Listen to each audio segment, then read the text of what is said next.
आणि विश्वासाच्या प्रमाणावर अधिराज्य करणारा एकच राजा, राजा शिवछत्रपती.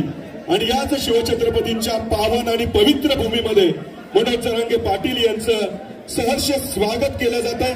मंचावरील सन्माननीय राजू भैया भोसले, सन्माननीय अमोलजी मोहिते, सन्माननीय अविनाशजी कदम, हरीशजी पाटणे, शरद काटकर अण्णा, सन्माननीय संतोष क्षीरसागर, सन्माननीय सावंत तात्या, किशोर शिंदे, शरद जाधव या सर्व मान्यवरांच्याकडून सन्माननीय मनोज जरांगे पाटील यांचं सहर्ष स्वागत केलं जाते. सचिन राजे शिर्के, बंडू कदम आणि त्यांचा मित्रपरिवार देखील या ठिकाणी संघर्ष योद्धा, मराठा योद्धा मनोज जरांगे पाटील यांचं स्वागत करतोय.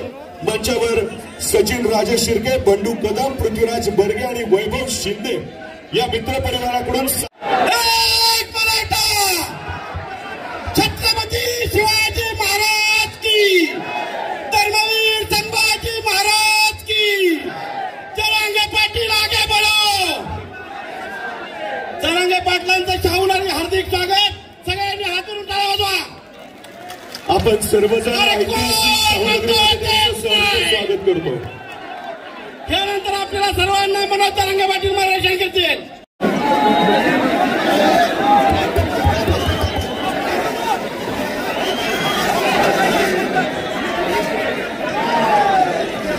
हिंदवी स्वराज्याचे संस्थापक राजे छत्रपती शिवराय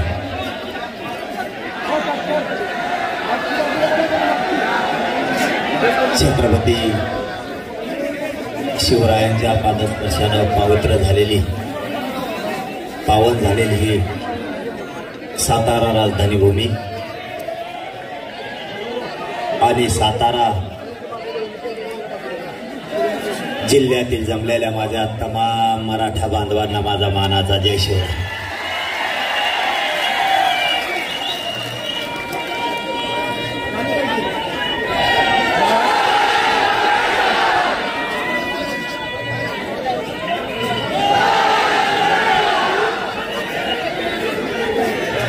मराठ्यांची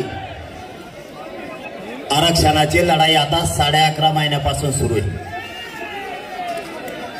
सातत्यानं ही मराठा आरक्षणाची लढाई 11.5 महिने झाले मायबापावर सुरू आहे. ही गोण्या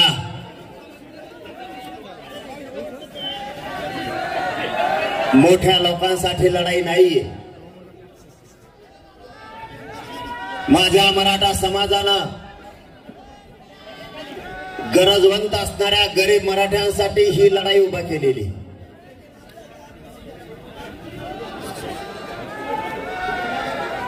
हा लढा 11.5 महिन्यापासून सुरू असल्यामुळं लोकांना वाटत होतं आणि त्याच्यापेक्षा जास्त वाटत होतं राजकीय नेत्यांना की हा लढा बंद पडत. 11.5 महिने या देशात आतापर्यंत कुठलाच लढा सातत्यानं चाललेला नाही आणि इतक्या लाखाने लोक त्याच्या सहभागी थोडेही कमी होत नाहीत. हा पहिला लढा आहे.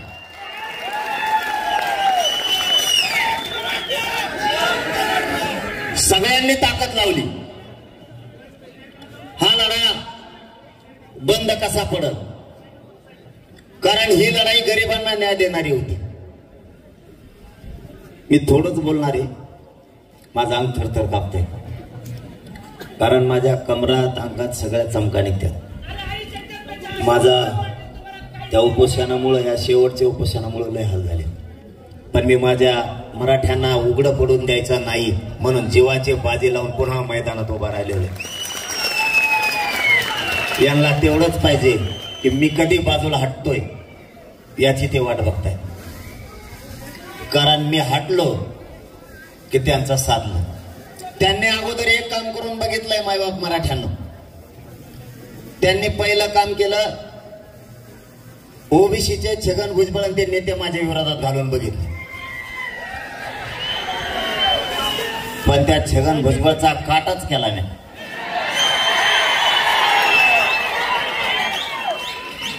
मग त्याला जोडीला आणखीन 10-15 नेते दिले,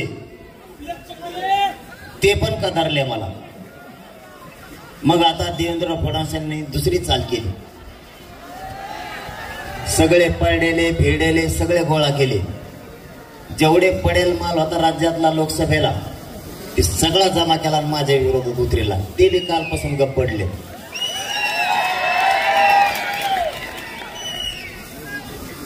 माझी फक्त मराठ्यांना या सातारा राजधानी नगरीतून महाराष्ट्रातल्या मराठ्यांना आव्हान, जर मराठा समाजाला न्याय द्यायचा असला तर तुम्हाला घराच्या बाहेर पडावं लागणार आहे. तुम्हाला जर राजकीय नेत्यांचा दबाव घ्यायचा असला, काय चाललं तुमचं दोघांचं? कमून काय चाललंय की तुमचं दोघांचं फाईट? आरक्षण वाटप आहे का?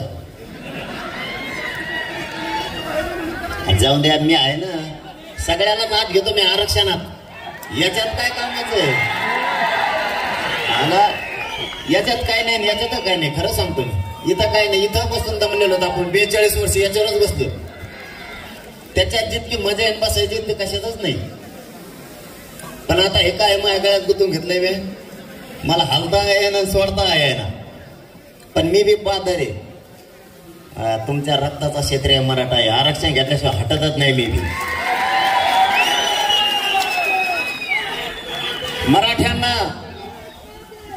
मराठ्यांना एक काम करावं लागणार आहे. त्याचं काय आता? काय गोळ बोलते ती? अरे मग भेटू ना आपण. मी मुक्कामाला आहे ना तुमच्या इथं. स्पेशल भेटायला जाऊ दे. तो नोंद बी काढून देतो मी. लईच कलाकार आहे. मी म्हणतात मुंबईत चला पुन्हा एकदा. मराठा समाजानं एक गोष्ट समजून घ्या. मला या महाराष्ट्रातल्या मराठ्यांना सांगायचंय आणि सातारा जिल्ह्यातल्या पण, तुमच्या पुढं संकट उभं आहे. राजकीय नेते दबाव आणतील. तुम्ही जर दबावाला भेलात, तुमच्या लेकराचं आयुष्याचं तुम्ही वाटोळं केलं, तुम्ही त्याचं ऐकलं, तुमचे लेकरं बर्बाद झाले म्हणून समजा. त्याचे लेकरं तुम्ही मोठे केलेत, त्याला काहीच फरक पडत नाही. आता तुम्ही असलात काय नसलात काय, पण तुमचे लेकरं तुम्हाला आयुष्यभर माफ करणार नाही.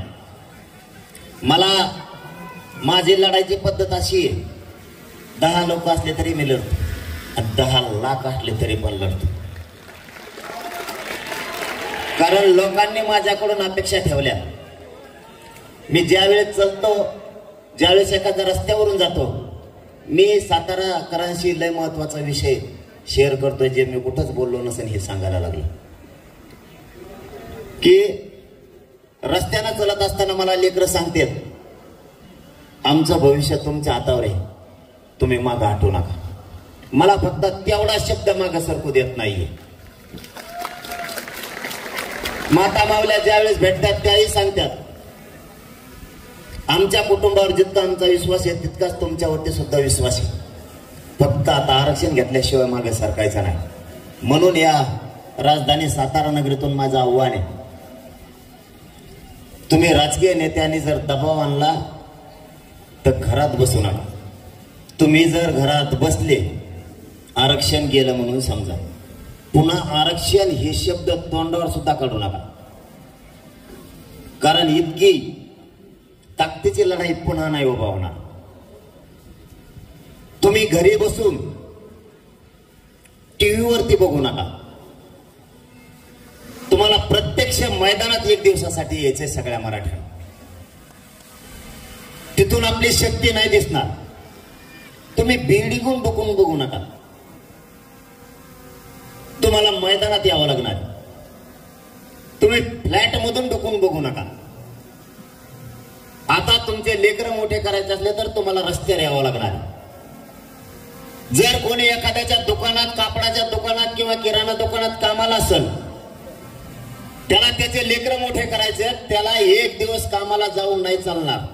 मी तुमचा मुलगा म्हणून तुम्हाला तळतळी सांगतोय, त्या दुकानातून डुकून बघण्यापेक्षा एक दिवस त्या दुकानाच्या कामाला सुट्टी द्या, पण आंदोलनात प्रत्यक्ष सहभागी व्हा. एखाद्या शिक्षकाला येता येत नसेल तरी एक दिवसाची रजा द्या. त्याला अति काम असेल, त्याचं कुटुंब त्यांनी घराच्या बाहेर काढून आंदोलनात सहभागी करा. कारण ही भूमी शूरवीराची सातारा राजधानी. म्हणून महाराष्ट्रातल्या मराठ्यांना इथून सांगतोय मी, तुम्हाला घराच्या बाहेर यावं लागणार आहे. एखादा वकील असेल, एखादा डॉक्टर असेल, त्याला काम सोडावं लागणार आहे. कारण त्याचा मुलगा डॉक्टर पुन्हा होणार नाही. कारण आरक्षणाशिवाय पर्याय नाही. शिक्षकाचा मुलगा पुन्हा शिक्षक नाही होणार. त्यासाठी त्याला आरक्षण आवश्यक आहे. घराघरातल्या लोकांना बाहेर पडावं लागणार आहे. व्यवसाय करणाऱ्या मराठ्यांना एक दिवस व्यवसाय बंद करून बाहेर यावं लागणार आहे. पट्टाण रे इकडं. घराच्या बाहेर पडल्याशिवाय तुम्हाला न्याय नाहीये. उद्योग करणारा मराठा असू द्या किंवा शेती कसणारा मराठा असू द्या, तुम्हाला शेतीतले काम एक दिवस सोडावे लागणार आहे. त्याशिवाय तुम्हाला आरक्षण मिळणार नाही. ज्यांना आरक्षण आहे ते ताकदीने लढायला लागले, तर तुमच्या लेकराचं काय? सगळ्या क्षेत्रातल्या मराठ्यांना आता विचार करण्याची वेळ आली. संकटानं मराठ्याला घेरलं विसरू नका. काय करायला तसं कधी लोटी तू मग दम्माने होऊन दे.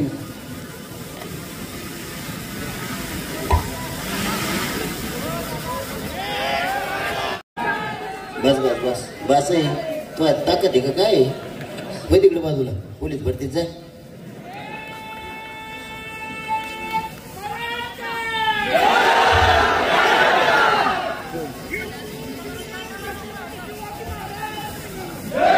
आपल्या पुढं संकट उभा केले.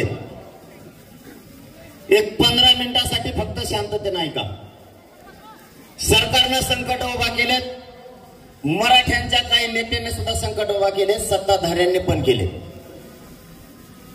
संकट तोडायची जबाबदारी सगळ्यांची. तुम्हाला घरं सोडावे लागणार आहे. ही लढाई गरजवंत गरीब मराठ्यांच्या जीवावरती हे आंदोलन उभा आहे. तुम्ही जर एक एक दिवस कामं सोडले तर सरकारवरती दबाव निर्माण होणार आहे. आणि त्यातून मराठ्यांना न मिळणारं ओबीसीतून आरक्षण मिळणार आहे. तुम्हाला जर आरक्षण काय पुन्हा एकदा बघायचं असलं, आपण आपल्या लेकराला फक्त 1 घंटा जवळ घेऊन बसा आणि त्यांना आरक्षणाची किंमत विचारा. ती मुलगा किंवा ती मुलगी तुम्हाला आरक्षणाची किंमत सांगेल काय? कारण अशी संधी मराठ्यांना पुन्हा येणार नाहीये. आणि हेच मराठ्यांच्याही लक्षात आलं की ही संधी मराठ्यांना आली. मराठ्यांनी ही ओबीसीतून आरक्षणाची लढाई जिंकायची. जसं मराठ्यांच्या लक्षात आलं तसंच ओबीसीच्या नेत्याच्याही लक्षात आलं की मराठ्यांना आरक्षण मिळू द्यायचं नाही. आरक्षणामुळं आपण श्रीमंत झाले. आपल्या पोरांना नोकऱ्या लागल्या. मराठ्यांच्या पोरांना जर नोकऱ्या लागल्या तर ओबीसी नेत्याचे आणि मराठ्यांचे नेत्याचे पॉम्पलेट चिटकायला राहील कोण? गरीब मराठ्यांचे पोरं जर अधिकारी झाले, यांच्या प्रचाराला कोण? कारण त्यांनी आता लोकसभेला बघितलंय, त्यांच्या प्रचाराला कुणीच नव्हतं. त्यांचे तेच होते. यावेळेस त्यांचे एवढे हाल झाले प्रचाराला आणि पॉम्पलेट चिटकायला. त्याने आत्याचे पोरं मावशीचे पोरं गोळा करून आणले. मेवना आता मेवना एकच आहे, 2-2, 4-4 बी नाहीत त्यांना. त्यांची एवढी फजिती झाली. तुम्हाला वाटल्यास व्हिडिओ टाकितो मी. एक दिवस एक उमेदवारच पॉम्पलेट चिटकीत होता स्वतःच. एवढी हाल त्यांचे मराठ्यांच्या पोरांनी केले. समजून घ्या, आरक्षण मराठ्यांना मिळवून द्यायचंय, ते द्यायला तुम्हाला बाहेर पडावं लागणार आहे. कारण मराठ्यांना त्रास आहे, मराठ्यांच्या लेकराला त्रास आहे. सरकारनं न मागितलेलं 10% आरक्षण आपल्याला दिले आणि मराठ्यांचं ईडब्ल्यू सुद्धा रद्द केलं. मराठ्यांना कुणबी प्रमाणपत्र निघायला लागले, त्याचीही व्हॅलिडिटी होत नाही. जाणून बुजून जातीयवादी अधिकारी व्हॅलिडिटी होऊ देत नाही. तुमच्या साताऱ्यात जसं आहे तसंच महाराष्ट्रात सुद्धा आहे. पण आम्ही सोडत आणलेत प्रश्न बाकीच्या जिल्ह्याचे. साताऱ्याचा आज कळाला की तुमची व्हॅलिडिटी होत नाही. त्यांनी जर ह्या 8 दिवसात नाही केले ना साताऱ्याच्या दाखल केलेल्या व्हॅलिडिट्या, मग दाखवतो कचका मी ते दिल्या अधिकारी.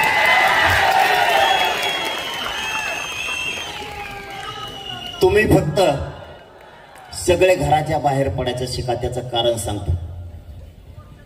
संकट खूप आहेत, हे सापडी ते सांग. आणि मायामाग असे लागले ते सत्ताधारी विरोधक दोघं. परत काही संघटनेचे मराठीचे लोक फोडले, त्यांना पत्रकार परिषद घ्यायला लावतात माझ्या विरोधात. काही समन्वयक फोडलेत, ते समन्वयक पदच कुठून आणलंय, कुणी आणलंय काय माहित. यांच्या दुकानं बंद पाडल्यामुळे हे काय मला नीट खाऊन द्यायला आणि मला काय खायला लागत नाही. मला पैसे लागत नाही तर सरकारचं पद बी लागत नाही. आणि मग यांचं दुकानं 1 वर्ष झालं पुऱ्या बंद आहेत. मग हे आता एक फुटायला लागलंय, फोडायचं काम दरेकर करायला लागलाय. ही मावशी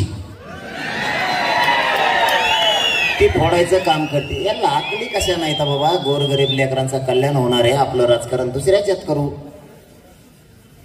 खूप कारण आहेत ना राजकारण करायला. गोरगरिबाच्या लेकराच्या ह्याच्यात कशाला? हे फक्त सांग सापडी देत, फक्त सांग. मी करतो मी खाली मुंडकच करणार आहे, तुम्ही नका टेन्शन. मी जर एखाद्याच्या मागं लागलो ना, पाडीन म्हणलं ना, मग पाडीतो मी. इतका विचित्र आहे. कारण मलाही मानणारा किती वर्ग आहे. तुम्ही रॅलीत नका दिसून देऊ, एखाद्या सभेत नका दिसून देऊ. या गोरगरीब माझ्या मराठ्यावर जर दबाव आणला, येऊ नका जाऊ नका म्हणून, ती येत नाहीत बिचारे. गरीब आहेत, जात नाहीत, कारण यांची चलती आहे. त्याच्यामुळं मराठी एखादीच गोरगरीब दबत आहेत. हे मला गरिबांपासून किंवा गरिबाला कार्यक्रमाला येण्यापासून रोखतील. पण मी मराठ्यांच्या मनामनात बसलोय, ते कसं काढणार? मी ज्याला पाडा म्हणून मराठे घरीच बसणार, पण मतदानाच्या दिवशी त्याला पाडणार म्हणजे पाडणार. या सातारा नगरीतून जाहीर सांगतो मी, तुम्ही आमच्या सभेला येण्यासाठी जर दबाव आणला, गोरगरीबाला रॅलीला येण्यासाठी आणला, आणि मी जर एकदा नाव घेऊन सांगितलं याला पाडा, तो पडलाच म्हणून समजा. नाही पडला ना तर नाव बदलून ठेवेल मी. कारण गोरगरीब मराठ्याला त्याचं लेकरू डोळ्यासमोर दिसतंय. कोणाला वाटत नाही आपलं लेकरू मोठं व्हावं? कोणत्या शेतकऱ्यांना वाटत नाही माझं लेकरू अधिकारी होऊ नये? प्रत्येकाला वाटतं. तुम्हाला याच्या बरोबर आणखीन एक त्रास सांगतो. आपले मराठ्यांचे असणारे अधिकारी कोणत्या क्षेत्रातले असू द्या, जाणून बुजून त्यांना त्रास देणार, जाणून बुजून त्रास देणार. मग क्षेत्र कोणचं बी असू द्या, तुम्ही शिक्षण क्षेत्र असू द्या, महसूल क्षेत्र असू द्या, पोलिसात असू द्या, आणखी नोकऱ्या कशा कशा, रेल्वेत असू द्या, डॉक्टर सरकारी दवाखान्यातले असू द्या, वकील असू द्या, यांना काय म्हणतात ते माहितीये का? जर काम नाही केलं का, मा काम कर. नाही ते जर बसत नसलं, ते जर म्हणलं नाही तू मराठ्याचा म्हणून करीत नाही कामचं, बघा याच्यात मराठ्याचं काय संबंध आहे? डायरेक्ट जातीवर येणार. तुम्हाला एक काम सांगतो, मी बी तेच करतोय, तुम्ही पण तेच करायचं. इथून पुढं मराठ्याच्या अधिकाऱ्याला त्रास दिला की त्या अधिकाऱ्यांच्या बाजूने मराठ्याने उभा राहायचं. इथून पुढे त्यांच्या काय बापाची पेंड आहे का?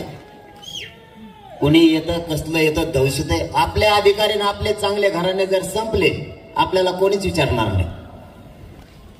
त्यांच्या पाठीशी उभा राहा, कारण ते त्यांच्या पाठीशी उभा राहतात म्हणून त्यांचं काय होत नाही. आपण नुसते बघायचे भूमिका घेतो, मजा नुसती मजा बघतो. होती का बढती आपली? आपल्या अधिकाऱ्यांच्या बढत्या झालेल्या कवा बघितल्या का? कवा त्याच पुढच्यावर आपला अधिकारी त्याच्या मागून येते दुसरे पुढून बी जाते हे तिथंच आहे. आरक्षणच नाही ना. तुम्हाला कळत आहे का मी काय म्हणतोय? आपले अधिकारी बसले त्याच जागेवर आहेत.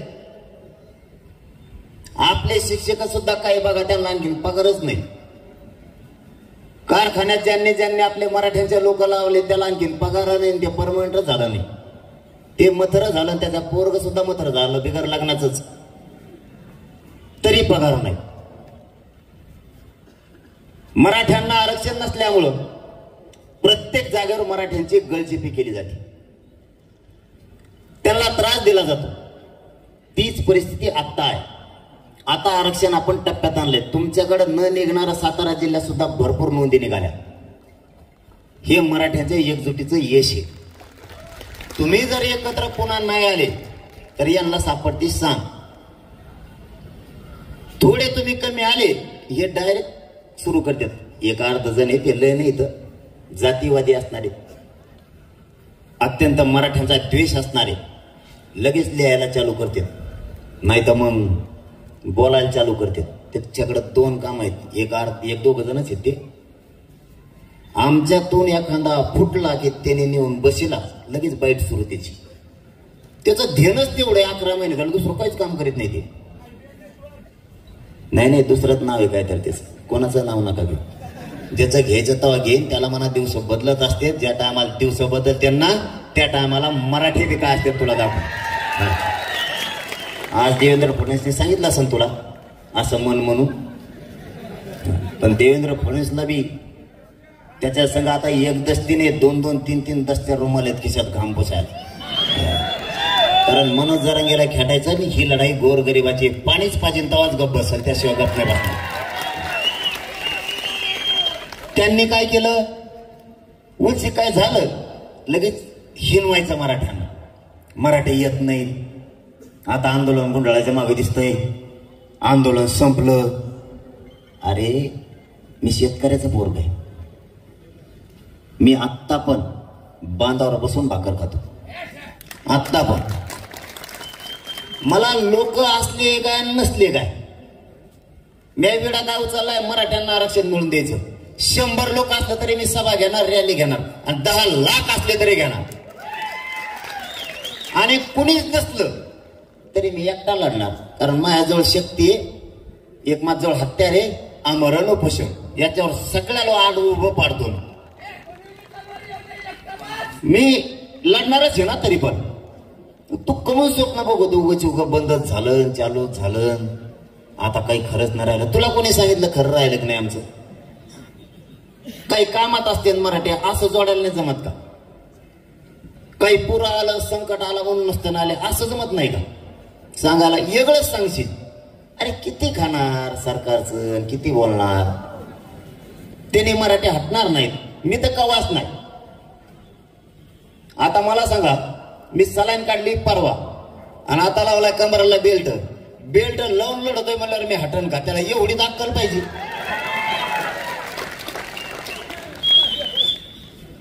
काय लिहिल आणि काय बोलल त्याचा नियमच नाही. मला तुम्हाला फक्त या साताऱ्याच्या राजधानीतून महाराष्ट्रातल्या मराठ्यांना सांगायचंय, तुम्ही नाही आले की यांना सांग सापडते. हे मराठ्यांना हिनवायला अपमानास्पद बोलायला चालू करते. तुमचं एक दिवस काम बंद झाल्यानं काही वाटलं नाही होणार. शेतकरी मराठ्यांपासून नोकरदार मराठा, व्यावसायिक मराठे सगळे बाहेर पडत जा. आणि उगाच बिल्डिंग डुकून बघू नका. त्या शायनिंग मध्ये जगायचे दिवस नाहीत आता. लेकरं मोठे करावे लागणार नाही. तर वरच्या ताळावर बसला का लेकरा सगळं काय वरच्या ताळावरच राहशील सुशिक्षित बेकार म्हणून. खालच्या ताळावर यायचं शिका. आणि खालच्या ताळावर रस्त्यावर यायचं शिका. तेव्हा आपल्या लेकराच्या अंगावरती आयस दर्जाची वर्दी दिसणारे तर तुमची शान वाढणार. घरात बसून काय नाही होणार. सगळे मराठे घराच्या बाहेर पडत जा. एक दिवस तुमचा रिक्षा आणता रिक्षा बंद करा. तुमचा ट्रॅक्टर बंद करा. टेम्पो बंद करा. ट्रक बंद करा. नोकरीला जाणाऱ्यांना एक दिवस नोकरीला जाऊ नका. एक दिवसाची रजा द्या. कंपनीत कामाला जाणाऱ्या पोराने एक दिवस कंपनीत जाऊ नका. कंपनीच्या मालकानं सुद्धा एक दिवस बाहेर पडावं. त्याला लागत नसल पण खेड्यापाड्यात त्याचा कोणीतरी पाहुणा नातलग असणार आहे त्याच्या कामाला येईल. कोणाच्या तरी चुलते कोणाच्या तरी काके त्यांच्या कामाला येईल. काही आजोबा आजी बोलतायत की माझ्या कामाला नाही आलं तर माझ्या नातवाच्या कामाला येईल. हे आरक्षण कोणाच्या ना कोणाचं तरी भविष्य घडवणार आहे. कोणाच्या ना कोणाच्या तरी पिढीचं कल्याण होणार आहे. कोणाची तरी मुलगी डॉक्टर इंजिनियर होणार आहे. कोणाचा तरी मुलगा IAS IPS दर्जाचा अधिकारी बनणार आहे. या कामासाठी आरक्षण लागतंय. तुम्ही जर शेतात बसून मोबाईलवरच काय सभा चालली बघितली तर त्याची धग सरकारला कळणार नाहीये. तुम्ही घरी बसून तुमच्या फ्लॅटवर बसून तुमच्या बंगल्यात रूमवर बसून तुम्ही जर आंदोलनात टीव्हीवर बघितले तर सरकारला मराठ्यांच्या आंदोलनाची धग कळणार नाही. मराठ्यांचा आक्रोश लक्षात येणार नाही. मराठ्यांनी चुकीचं पाऊल पडू देऊ नका. यांना बोलायला संधी देऊ नका.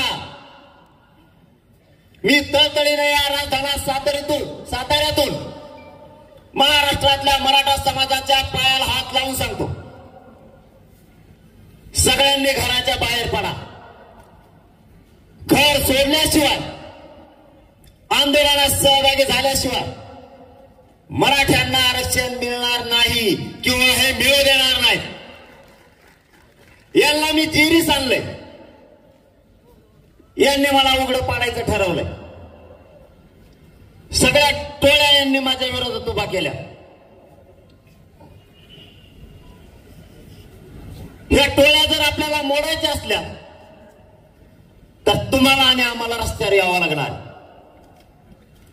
कारण ही एकाकी झुंज मी 11.5 महिन्यापासून देतो.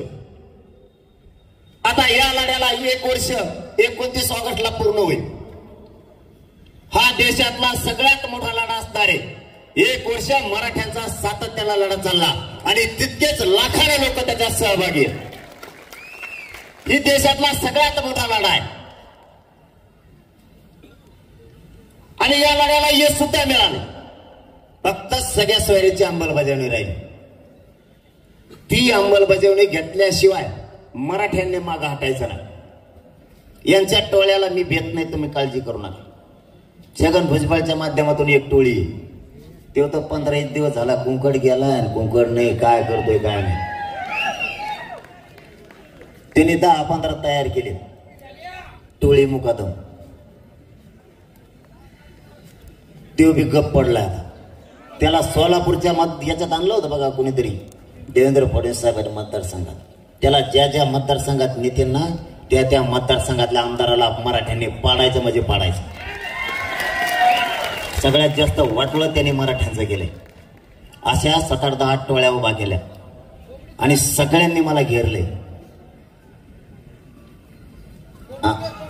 आमच्या तिकडे येऊ दे ना येणार आहे ना.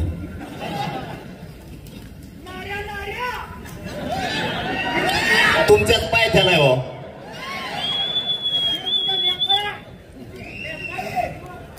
ते एकदाच बोलत येतात. मी कचा बोलायला लागलं की बंद करते. आपलं बोलणं कसं असतं माहिती आहे ना. मग झटक्यात आला ते कोणी येऊन दुसऱ्या बारे बोलतच नाही. ते ह्या बारे काही राहत नाही. काळजी ना करतो. त्यांना वाटतंय लोक रॅलीत नाहीत किंवा सभेला नाहीत. काही वर दबाव येतो. गरीब माणसं असतात आपली. काही गरीब असले तरी कोणालाच मुझीत नाहीत. ते बुटाडच काढताय पायातलं. पण त्यांच्या मनात आरक्षण बसलंय. हृदयातला माझा विचार त्यांच्या कोणीच काढू शकत नाही. या देशातला कोणीच. मी नुसतं तिकडून सांगितलं नाव घेऊन याला पाडा घे पाडणार. कारण तिथं तर भीती आहे का काही. तिथं ऑटोमॅटिक गोल आळा लावलेला असतं. त्याच्या संघात घेणार रोज त्याच खा. काय करता मग. लयच बेवाटतात त्याच खायचं आणि तिथं गेल्यावर त्याच्या विरोधात मतदान करायचं पडलं आणि हातात काही नाही राहिल्यावर काय करेन ती. तशी सत्ता आणू आपण. पण सत्ता मात्र गरीब मराठ्यांचीच ह्यावेळेस येणार. तशी सत्ता आणून लय ताण दिला ना आपल्या नोकरदार वर्गाला त्रास देतात. त्यांच्या लेकराला आरक्षण लागतंय. नोकरदार वर्ग जेवढा आपला आहे महाराष्ट्र आणि महाराष्ट्राच्या बाहेर त्यांना केंद्रीय कॉलेज मिळत नाही, बढत्या होत नाही. आरक्षण पाहिजे असलं त्याला जर बेवाटत असलं तर त्याने घरच्याला सांगायचं आमका आमका चिन्ह आहे भाऊ. तिथं गेल्यावर कुणाला काही दिसत नाही गप्पा गप दाबेव आपण म्हणून दुसऱ्याने मतदान टाकलं असं मी नाही टाकलं. आणि सगळ्यांना तसंच ढकलायचं एकामेकावर. त्याला म्हणायचं मी तुम्हालाच केलं हो, पण ते नसन केलं. मी रोज तुमच्या संघ म्हणायचं. आमच्या बीडकड तिकडं मराठवाड्यात तुमच्या इकडे बी तेच मोजामोजी चालू आहे सध्या. ते नसते म्हणतात मला तुम्ही इतके जण व्यासपीठावर होतात कसं काय पडवर मी ते म्हणला मी केलं हो, पण त्यांनी काय माहित केलं नव्हतं. नुसते एकामेकावर ढकले देत. ते म्हणते जाऊ दे आता बेरेज लावण्यापेक्षा पडत आहेच मी, आता कुठं तो आहे ना ते लागतो. हीच भूमिका महाराष्ट्रात 288 ला होणार आहे.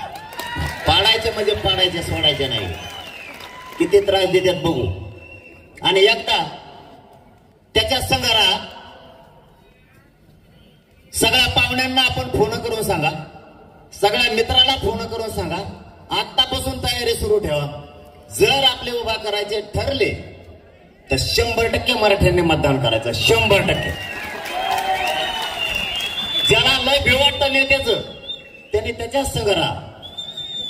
पण मतदान करायच्या दिवशी जो आपला उमेदवार आहे मराठ्यांची शान वायाला जाऊ द्या नका. मराठ्यांची शक्ती वाढली पाहिजे. इतका ताकदीनं मतदान करा ना पुढचा म्हणला पाहिजे इतकी मायासंग गर्दी होती मी पडोच कसा. बाकीचे आमच्या तिकडे बी 25-25 वर्ष न पडलेले पडलेत बरं का. पडले का नाही. आणि तुमच्या पश्चिम महाराष्ट्रातल्याने बऱ्याच जणांनी मदत घेतली पण ते आता बदललेत. ते बी आता बदललेत. नाही तर त्यांनी सुद्धा मदत घेतलेली. आता त्यांना पक्ष मोठा वाटायला लागला तुमच्या पश्चिम महाराष्ट्रातल्या काही लोकांना. त्यांना गरीब मराठे मोठे नाही वाटायला लागले. त्यांनी उभा केलेले पडू आता विधानसभेला. काय करता मग आता.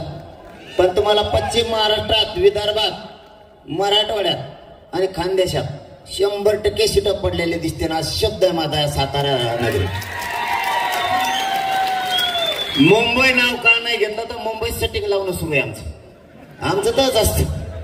अरे मुंबईत हा बघ मोगा पाण्यात नसतो आपण. जिथं ताकद आहे तिथंच बोलावं. बळच कोणाला आव्हान नाही. महाराष्ट्रातून मुंबईत गेलेले कोणत्या मतदारसंघात किती गेलेले हे बघणं चालू आहे आमचं. जर बरंच असलं तर सीट उभा करायचं आणि बरंच नसलं तर निर्णायक ठेवायचं. पाडायला मोकळे. आणि प्रत्येक मतदारसंघात मुंबईच्या 20-30 हजार आपले नमुने गेलेले आणि त्याच्यात परत मुसलमान आपल्या जोडीला आहे. मी जर इकडून पाडा म्हणलं ते तिकडून मध्ये पाडू असं जोड जम नाही देवा. आता मुसलमान मला भेटले ते मध्ये पाटील एवढी बार पाडो म्हणलं पाडो तो पाडो मग जाऊ दे काय नुसती पाडापाडीच. तुम्हाला मुंबईत सुद्धा कार्यक्रम लावण्यात दाखवतो. फक्त 1 महिना वेळ द्या मला कारण लोक आतून पेरलेले आपण गेले हुशार येत वय. इकडं कार्यक्रम लागला त्यांचा. मराठवाड्यात, पश्चिम महाराष्ट्रात, विदर्भात त्यांनी लोड घ्यायचाच नाही. कुणबी मराठे सरळ सांगतात आम्ही कुणबी जरी असलो तरी मराठे. कुणबी म्हणजे शेती कसणारे. प्रत्येक मराठा हा शेतकरी. त्यामुळे विदर्भातले आता खवळून उठले. ते बी ऐकत नाहीत. आणि असा मतदारसंघ नाही या राज्यात की तिथं 50,000 मराठ्यांचं मतदान नाही. 50,000 लीड तोडणं सोपं आहे का. आणि मग मी काय सांगितलं आता. आणि मग काय आणतोय आता पट्टा लावून दबाव आहे. कसं का आता लय झालं ती एकदा मोबाईल चक्कर मारून येऊ बा. एक लय झालं ती एक चक्कर मारू. काय करता मग आता नसलेलं ऐकत. मराठे सगळे एक झालेत आता. गिरीश महाजनांच्या मतदारसंघात 1,36,000 नुसते मराठी. ये बरं म्हणा कस काय निवडून येत होती. परळी मतदारसंघात 1,14,000 नुसते मराठी. आता मला सांगा हे जे मतदारसंघ आहेत मराठ्यांना त्रास दिलेले हे पाडायला पाहिजेत का नाही. नाही त्रास देणारा ठीक आहे. मग ते ओबीसी असताना पण आपल्या विचाराचं असल्यावर हरकत नाही. त्याला निवडून देऊ कारण मराठी जातीवाद करत नाहीत.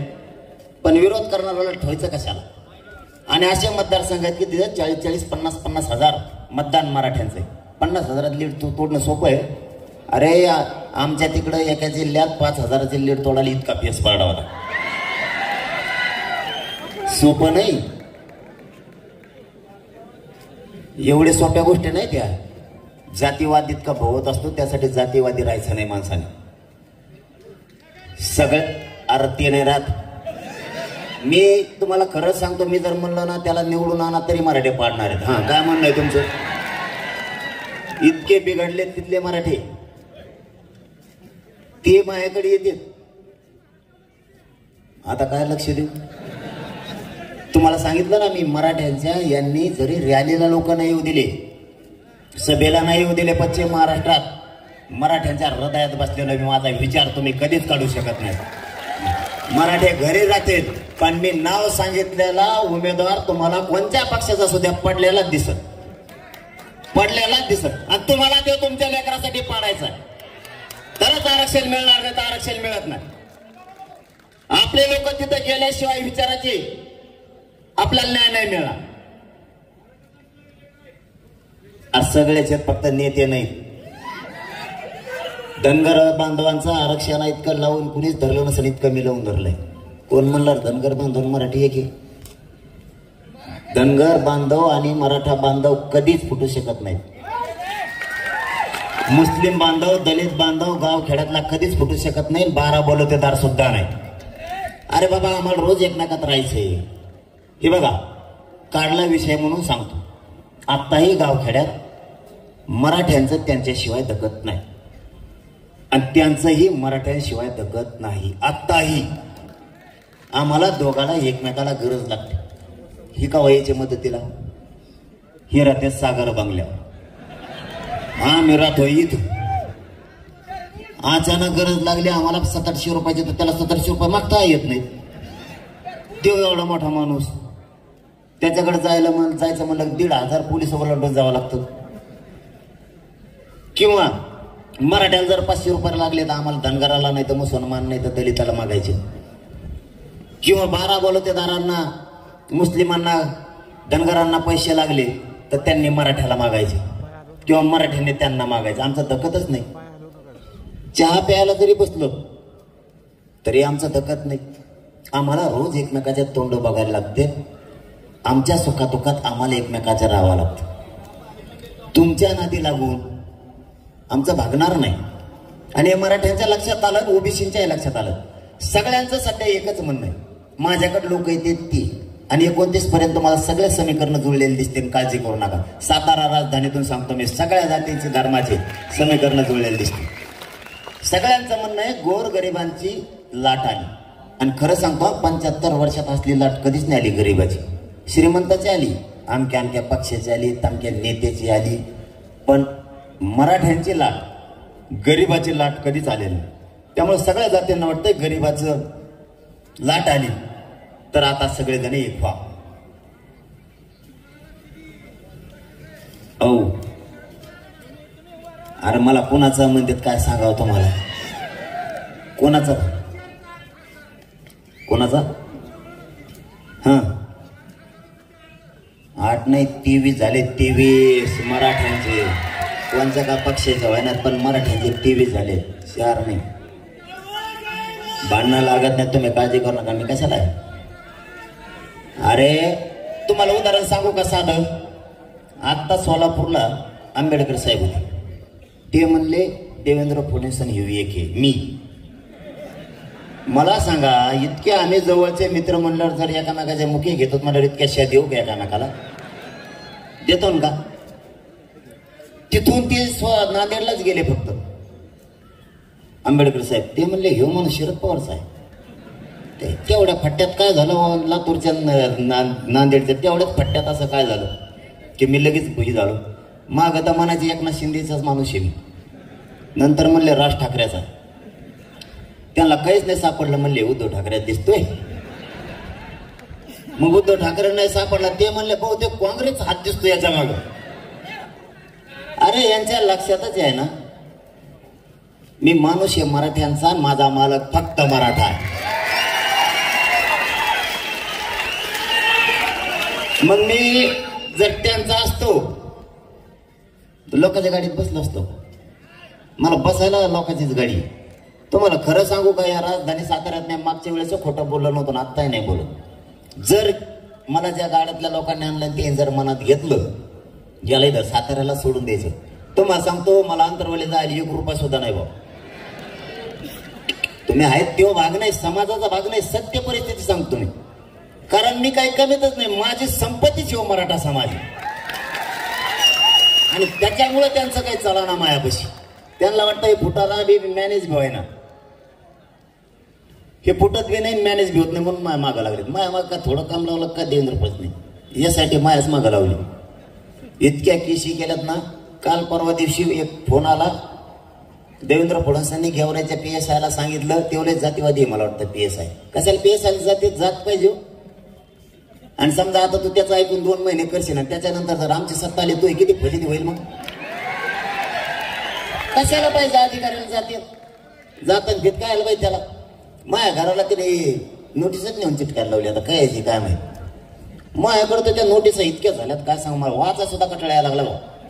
ते एसटीचं तिकीट काढूनच खेळ झालाय. तिकीट एसटीचं 2 रुपये 2 रुपये 2 रुपये 2 रुपये असं इतक्या झाल्यात. आता मी जाऊच का वा, इतक्या नोटीस झाल्या मी पोलीस स्टेशनला जाऊच का. मला सगळे पोलिस मिळून ना एकदाच उचलून द्या कोणत्या तरी एका जाग्यावर. इतकं कवा हिंडू मी. आणि त्या टायमाला आंदोलन, आता आंदोलन सुरू आहे म्हणून गाड्या आहेत. माझ्याकडे देवेंद्र फडणवीस साहेब आंदोलन सगळं गाडी घोडी नसल. मी एसटीनं कवा यूज केला, मी येत नसतो. त्याच्यामुळे एकदाच मला भरा अँब्युलन्स मध्ये काय तरी सगळीकडे मिळून आणा एकदाच.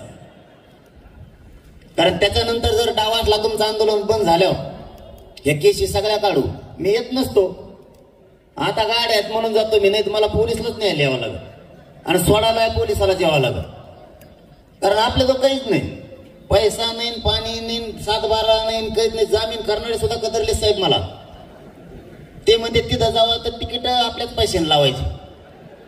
जामीनदार आपणच, 7-12ला 20 रुपये आपणच द्या. वरून याला याची जायची खर्चीही द्या. परत वाटाने जेवायचं म्हणलं तर याला पुरी भाजी खाऊ बी घालायला गेली. म्हणजे जामीनदार सुद्धा मला कदारले. आणि मी इतका कट्टर निष्ठावान म्हणून सरकार बी मला कदारलं. कारण त्याला वाटतं याला आरक्षण द्या, नाही तर या आफत आपल्या टकोरावर बसली. याने आता 23 पाडलेत. ह्या वेळेस 113 आमदार 100% पाडणार म्हणजे पाडणार. मग कोणी पण येऊ द्या तुम्ही. 113चा आकडा आत्ता झाला, 29ला किती होईल माहित नाही. 113 राज्यातले आमदार पाडल्याशिवाय राहत नाहीत.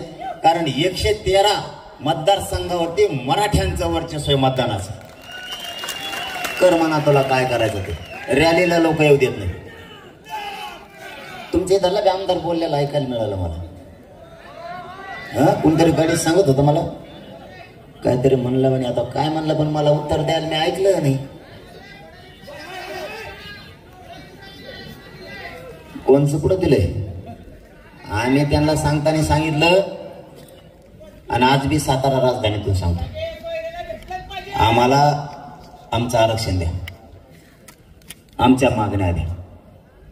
मला किंवा माझ्या समाजाला राजकारण नाही करायचं.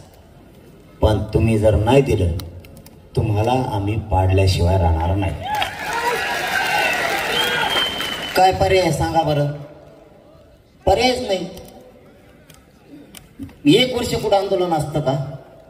आणि इतक्या लाखाने लोक हे टेम्पो टिकून ठेवणं सोपं आहे का. किती कसरत करावी लागते. त्यातल्या त्यात मराठ्याचे पोर आहेत, त्यांना सांभाळून नेणं, सांभाळून आणणं म्हणजे वाघाच्या कुस्तीत कुस्ती केल्यासारखा खेळ व्हावा. मी एकदाच मुंबईत नेलेत, मग काय फजित झाली मग मला माहिती. आणि आता पुन्हा कोणत्या गावात गेलं ते मध्ये एवढी बार मुंबईला चाल. जायचं ठरलं जायचं का मनातून सांगा बरं सगळे. मग ते येतात मुंबईच्या बाहेर. मुंबईच्या बाहेर येणार ते नाही. मला जर यांनी असा त्रास दिला ना, माझ्या मराठ्याला आरक्षण नाही दिलं, आणि असा जर त्रास दिला ना, याच्या सभेला जाऊ नका, त्याच्या रॅलीला जाऊ नका, तर मी हे लढ मुंबईला नेत असतो. कारण तिथं बऱ्याच जणांचे प्रश्न आहेत, ते सोडावं लागतं ना आपल्याला. तिथं बऱ्याच आमदाराचे प्रश्न आहेत, ते विरोध करतात. त्यांचा प्रश्न त्यांच्या घरी जाऊन सोडावं लागेल आपल्याला. कशामुळे विरोध करतो हे प्रश्न सोडावा लागेल. त्याच्यामुळे काही एक अर्धा जातीवादातून मुलाखती घेतो, त्यालाही प्रश्न एखादा विचारावा लागेल आपल्याला तिथंच. कारण आपल्याला मग नाविलाज हे ऐकत नसतील तर. माझी फक्त तुम्हाला आता शेवटी एक विनंती आहे, माझं दम निघाना, जास्तच कंबर दुखायले, कारण तुम्ही लय संख्येने जमला, मग दुखणं पळून गेलं. कोणाचं? तुमच्या शेजारीच राव इथले इथं. मी संयम धरलाय म्हणूनच मराठ्यांतले आंदोलन यशस्वी केले. नसता इतके लाखान लोक एखाद्याच्या मागं असते ना, ती मला दांडके उचला दोपटा. माझं स्वप्न आहे, कारण या पवित्र नगरीतून खोटं बोलणे छत्रपती शिवरायाच्या 52 वर्षांनी पावन झालेली भूमी. मला इथं काही बोलून नाही चालत, काही बोलून नाही चालत. मला माझ्या समाजाची शक्ती वाढवायची, माझ्या समाजाची मला ताकद वाढवायची, या राज्याची पावर माझ्या मराठ्यांच्या हातात ठेवायची, पण कोणाचं थेंबर रक्तही न सांडता. माझी फक्त या सातारा राजधानीतून महाराष्ट्रातल्या मराठ्यांच्या पोरांना हात जोडून आणि तुमच्या पाय पडून विनंती, फक्त तुम्ही आत्महत्या करू नका. आरक्षण मी मिळवून देतोय, तुम्ही काळजी करू नका. फक्त आत्महत्या नकोय. तुम्ही आत्महत्या करू नका. काय होईल बरं? तुमचा जर नंबर हुकला तर 1 वर्ष वाया जाण्यापेक्षा काय होईल? पण तुम्ही कायमच्या जीवनातून संपायला लागलात हे तुमच्या लक्षात आहे. पुन्हा फाईट देऊ, पुन्हा आरक्षण मिळेल. एक आपला चान्स हुकला, हुकू द्या. पुढच्या वर्षी लढू. कायम संपण्यापेक्षा, आई बापा दुःखात सोडून जाण्यापेक्षा, आपलं कुटुंब उघड्यावर सोडून जाण्यापेक्षा. नाही आज मुलीची भरती झाली, नाही मुलाचा नंबर लागला, पुढच्या वर्षी लागल. मी हटत नाही ना. आता जवळपास 70% जास्त आरक्षण मिळून दिले. सगळ्या सोयऱ्याची अंमलबजावणी राहिली. 1 वर्ष तुम्हाला 1 वर्ष लढावं लागेल, अभ्यास डबल करावा लागेल. करा. मरता कशामुळं? कशामुळं मरताय? मरून तुम्ही दिसणार नाहीयेत पुन्हा. आणि आम्हाला जे तुमच्या अधिकारी बघायचं होतं, ती अधिकारी पणही दिसणार नाही आम्हाला. तुम्ही पुन्हा लढा, पुन्हा अभ्यास करा. मरता कशाला? व्यावसायिक मराठ्यांना सुद्धा माझं सांगणं, एकमेकाला मदत करायची शिका. आपले लेकरं सुद्धा आपल्याला व्यवसायाकडे सुद्धा न्यायचे. एक मराठा व्यावसायिक उद्योगी झाला म्हणजे त्याने बाकीच्याकडे सुद्धा लक्ष असू द्या. छोटे मोठे लोक सुद्धा उभा करायचेत आपल्याला. आरक्षणातून आपली अर्धी पिढी उभा राहील, व्यवसायाच्या माध्यमातून अर्धी पिढी उभा राहील. एकमेकाला मदत करायचं शिका. बाकीचे लोक एकमेकाला मदत करायला लागलेत म्हणून ते संपत नाहीये. आपण एकमेकाला मदत करत नाही म्हणून आपण रिवर्स यायला लागलो. आपल्यात राजकारणाची जी सवय लागली ती थोडी कमी करा आणि आपली जात कशी मोठी होईल यासाठी प्रयत्न करा. मी स्वप्न घेऊन बाहेर पडलो. आता करोडो मराठ्यांना आयुष्याचं आरक्षण द्यायचं. आता शेवटी जाता जाता माझी विनंती तुम्हाला, आपल्या लेकराला आयुष्याचं आरक्षण द्यायचं. तुम्ही राजकारणी लोकांना आणि राजकीय पक्षाला आयुष्याचं दिलंय, ते आयुष्याचा करोडपती होऊन बसलाय. त्याचे मुलंही झाले, त्यालाही 10 पिढ्या सरणार नाही इतकं त्याच्याजवळ आहे. तुम्ही निवडून दिलंय म्हणून तो मंत्री झालाय, आमदार झाला. तुमच्या लेकराच्या कार्यक्रमाला येऊ नको म्हणून तोच आमदार आणि मंत्री दबाव आणायला लागलाय. जिथं तुमच्या लेकराला आयुष्याचं मिळणार आहे म्हणजे तुम्ही त्याला आयुष्याचं दिलं. आज तुमच्या लेकराला आयुष्याचं मिळायची वेळ आली तर ते तुमच्या लेकराला आयुष्याचं मिळून द्यायला विरोध करायला लागलेत. तुम्हाला कायमचं आरक्षण मिळेपर्यंत तुम्हाला घराच्या बाहेर पडावं लागणार आहे. सगळ्यांनी घराच्या बाहेर पडा. घरी बसून बघू नका. नसता तुमचे लेकरं तुम्हाला माफ नाही करणार, पुढच्या पिढ्या तुम्हाला माफ नाही करणार आणि पिढ्या बर्बाद करायला कारणीभूत तुम्ही होऊ नका. आणि दुसरं सांगतो, 29 तारखेला सगळ्यांनी अंतरवालीला यायचं. सातारा जिल्ह्यातल्या प्रत्येक गावातल्या मराठ्यांनी अंतरवालीला यायचं 29 तारखेला. आणि तिथं ठरवायचंय तुमच्या साक्षीनं पाडायची का उभा करायची. जो निर्णय होईल त्या निर्णयावर ताकदीनं काम करायचं. समजा शेवटचं सांगतो, आता मला दमच निघायला, जर उभा करायचं ठरलं मराठ्यांनी 100% मतदान करायचं. किती राजकीय पक्षांनी पोलिसांनी दबाव आणला तरी मतदानाला जायचं. कारण ते त्या टायमाला पोलीस गावात लावते, गरीब माणसाला भे वाटतं पोलीस आले की, अजिबात भ्यायचा नाही. हा, मतदानाला म्हातारे माणसं सुद्धा उचलून न्यायची. 100% मतदान म्हणजे म्हातारे माणसं एक काम. दुसरं काम 100% मतदान करायचं. तिसरं काम, त्या टायमाला हे राजकारणी लोक एखादा बाबा नादी देत आणि त्याला म्हणतात तीर्थयात्राचं रूट काढ, त्याला ट्रॅव्हल देतात त्या बाबाला. आणि आपल्या गरीबात अशी बातमी पसरत येत की देवदर्शनाला तीर्थक्षेत्राला चला, आपला समाज आहे बोळा. म्हाताऱ्या माणसाला वाटतं चला वा देवधर्म करून येऊ. ते 5-50 हजार आपलं मतदान भरून नेत आहे तिकडं. तर आपण ठरलेलं आहे पडलं आपलं सीट. इतके चालबाज लोक आहे ते. त्या टायमाला तीर्थयात्रेला एकाने सुद्धा जायचं नाही. मतदान झालं मग तीर्थयात्रेला जा म्हणा, 5 वर्ष माघारीच येऊ नको म्हणा, सगळे देवच करून ये, तवर हलायचं नाही. बोगस मतदान यांनी 10-20 हजार दुसऱ्या जिल्ह्यातले घातले, ते पुरे बाहेर काढायचे.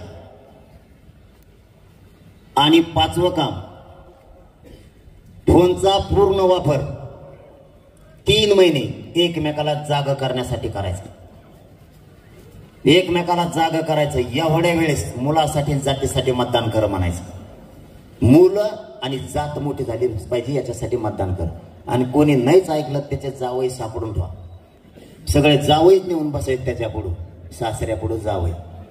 कोणत्या पक्षात काम करत असू द्या, काम करणाऱ्याला सुद्धा काम नाही करून द्यायचं नाही. कारण जात मोठी करायची असली तर हे पाऊल आपल्याला उचलावं लागणार आहे. आणि जर पाडायचं ठरलं मग ते लय सोपं आहे. ज्याला पाड म्हणलं त्याला खापाच मतदान आणायचं. ते पडच म्हणून समजायचं. जे काय ठरल ते. फक्त पुन्हा एकदा तुम्हाला आव्हान आहे, ज्या ज्या वेळेस समाजासाठी बाहेर पडायची वेळ येईल एका ताकदीनं बाहेर पडा. समाज घेरलाय, समाजावर संकट उभा केलंय, मला उघडं पडायचा प्रयत्न केला यांनी. सगळ्याकडून सगळे तुटून पडले. कारण मी गोरगरिबांना आरक्षण मागतोय म्हणून. मी काय चूक केली? मी माझ्या गरिबांचे पोरं मोठे होऊ नये हे स्वप्न बघू नये. गोरगरिबांनी केलेल्या कष्टाचं चीज व्हावं हे चूक आहे का? मी स्वप्न बघायचे नाही. शेतकरी मराठ्यांनी कष्ट करून पोरग किंवा पोरगी शिकवली ती अधिकारी व्हावी, आई बापाचं स्वप्न मी पूर्ण करायला लढू नये. एखादा एसटीचा ड्रायव्हर आहे, तो रात्रंदिवस कष्ट करून मुलगा मुलगी शिकवतो, त्याचे स्वप्न बघू नये अधिकारी होण्याचं. आमचे लोक मुंबई पुण्यासारख्या शहरात जाऊन हमाल्या करायला लागले, त्यांनी स्वप्न बघायचं नाही अधिकारी बनण्याचं पोरग. आमच्या शिक्षकानं त्याचं पोरग अधिकारी बनण्याचं स्वप्न बघायचं नाही. आमच्या पोलिसांनी त्याचं पोरग पुन्हा अधिकारी झालेलं स्वप्न बघायचं नाही का? आमच्या डॉक्टरनं त्याचा पोरग अधिकारी झालेला बघायचं नाही का? आमच्या इंजिनियरनं पुन्हा त्याचं पोरग इंजिनियर होण्याचं स्वप्न बघायचं नाही का? आमच्या रिक्षा चालवणाऱ्या बापानं त्याचं पोरग किंवा पोरगी अधिकारी होण्याचं स्वप्न नाही बघायचं का? रात्रंदिवस शेतात काबाड कष्ट करायचं त्या शेतकरी बापानं स्वतःचं पोरग अधिकारी बनणारे या अधिकारी होण्याचं स्वप्न बघायचं नाही का? आताही लोकांच्या कंपनी पुढे शिपाई म्हणून काम करणारा माझ्या मराठ्याने त्याचं पोरग अधिकारी होय स्वप्न बघायचं नाही का? फक्त राजकारण्याने स्वप्न बघायचं का ते आमदार झाला आणि त्याचं पोरग आमदार झाला पाहिजे. आणि तुमचे स्वप्न पूर्ण करायला आम्ही काय ठेका घेतलेला नाही. या राजकारण्याची काय जागिरी नाही त्यांच्या बापाची. माझ्या मराठ्याचं स्वप्न पूर्ण करण्याची जबाबदारी तुमची आणि माझी. या राज्यातल्या गरीब मराठ्यांनी रस्त्यावर या. बसू नका. सगळ्या मराठ्यांचं स्वप्न साकार करण्यासाठी ही लढाई. विनाकारण कारण सांगून आणि बहाणे सांगून कार्यक्रमापासून लांब राहू नका. या लोकांना बोलायला सांग देऊ नका. हे लोक आपल्या समाजाला हिरवायला लागलेत, जातीवादी ठरवायला लागलेत.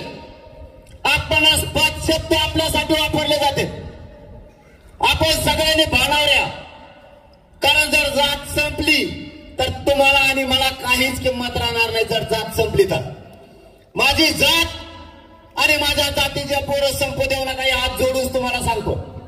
एक दिवस काम बंद ठेवा. तुम्ही एक दिवस काम बंद ठेवल्यानं तुमचं काय वाटोळं होणार नाही.